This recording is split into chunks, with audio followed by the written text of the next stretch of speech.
Future tech always comes with two things: promise and unintended consequences. And it's those consequences that I want to explore. And before we get to how future tech may affect us, I'd like to spend a little time exploring the unintended consequences of some of our recent tech, namely social media. Social media, a few short years ago, was the tech of future you. Now it just is you. Social media was supposed to bring us together in ways we could never imagine, and the predictors were correct. These three girls are talking to one another without the awkward discomfort of eye contact. I call that advancement. We were supposed to be caught up in a communication tsunami, the likes of which the world has never seen, and that did happen, and so did this.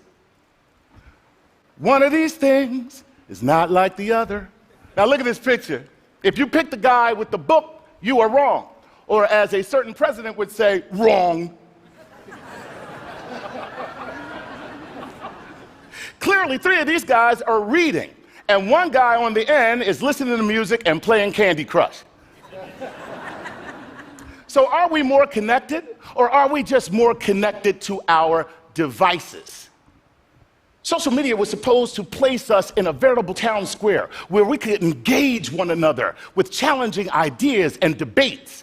And instead, what we got were trolls. This is an actual tweet that I received. Chuck, no one wants to hear your stupid, ill-informed political views. I hope you get leprosy and die. Love, Dad. Now, the great thing about that tweet, if you look at it, just like most trolls, it's not that bad, because he wished leprosy on me instead of leprosy, and leprosy is not dangerous at all.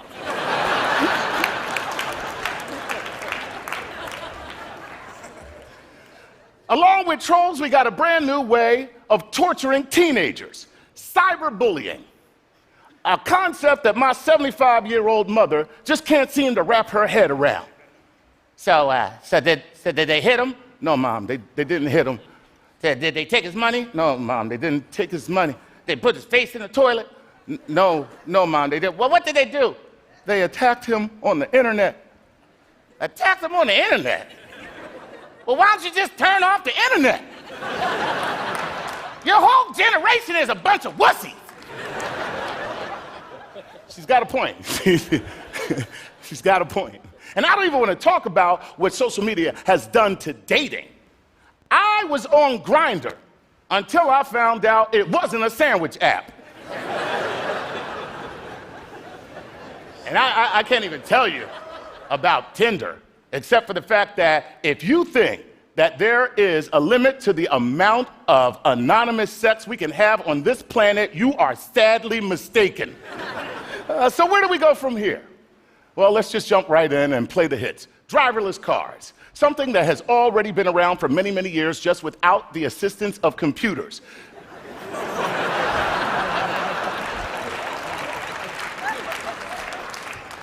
Because for years, we have been driving while texting, putting on makeup, shaving, reading. Actually reading, that would be me.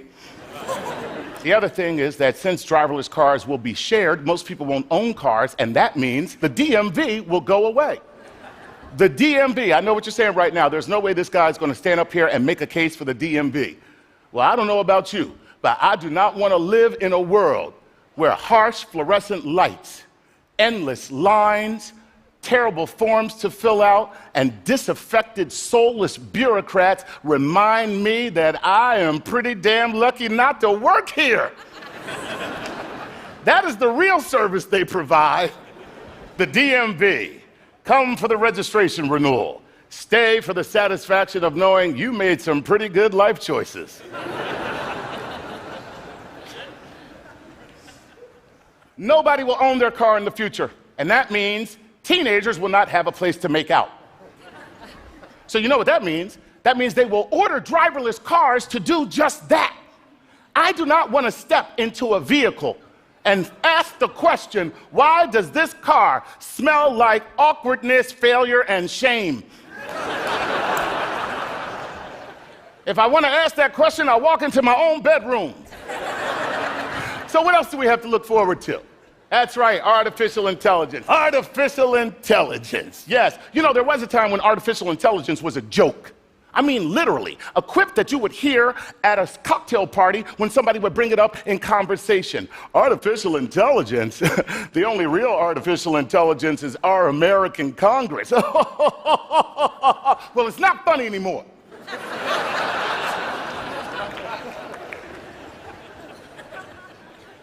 Stephen Hawking, Elon Musk, and Bill Gates have all gone on record expressing grave reservations about artificial intelligence. That's like Jesus, Moses, and Muhammad coming together and saying, guys, here's something we can all believe in. You might want to go with that, is all I'm saying. We are actually teaching machines how to think, how to understand our behavior, how to defend themselves, and even practice deception. What could possibly go wrong? The one thing is for sure, the creation always despises its creator, okay?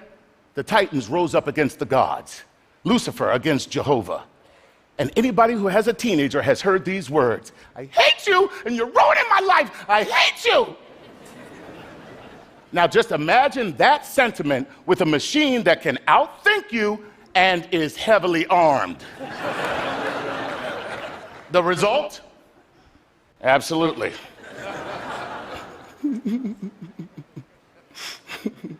What we need to do before we perfect artificial intelligence is perfect artificial emotions. That way, we can teach the robots or machines how to love us unconditionally, so that when they figure out that the only real problem on this planet is us, instead of destroying us, which, by the way, is totally logical, they will find us adorable, like baby poop. Oh my God, I just love the way you destroy the planet. I can't stay mad at you. You're so cute. You're so cute. Can't talk about this without talking about robotics, okay? Remember when you thought robotics were cool? I remember when I thought robotics were cool until I figured out that they were going to take everybody's place, from the delivery guy down to the heart surgeon. The one thing, though, that is very disappointing about robotics is the holy grail of robotics, and it hasn't even happened.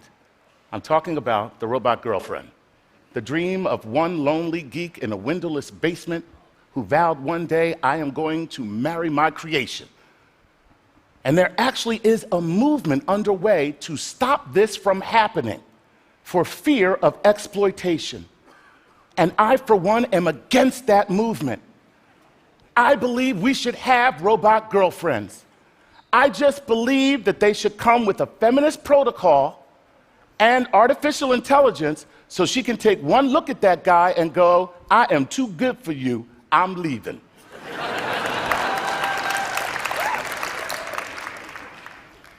And finally, I have to talk about bioengineering, an area of science that promises to end disease before it even begins, to help us live longer, fuller, healthier lives. And when you couple that with implantable hardware, you are looking at the next incarnation of human evolution. And all of that sounds great until you figure out where it's really going. One place: designer babies, where no matter where you are on the globe or what your ethnicity, babies will end up looking like that. That boy is surprised because he just found out both his parents are black.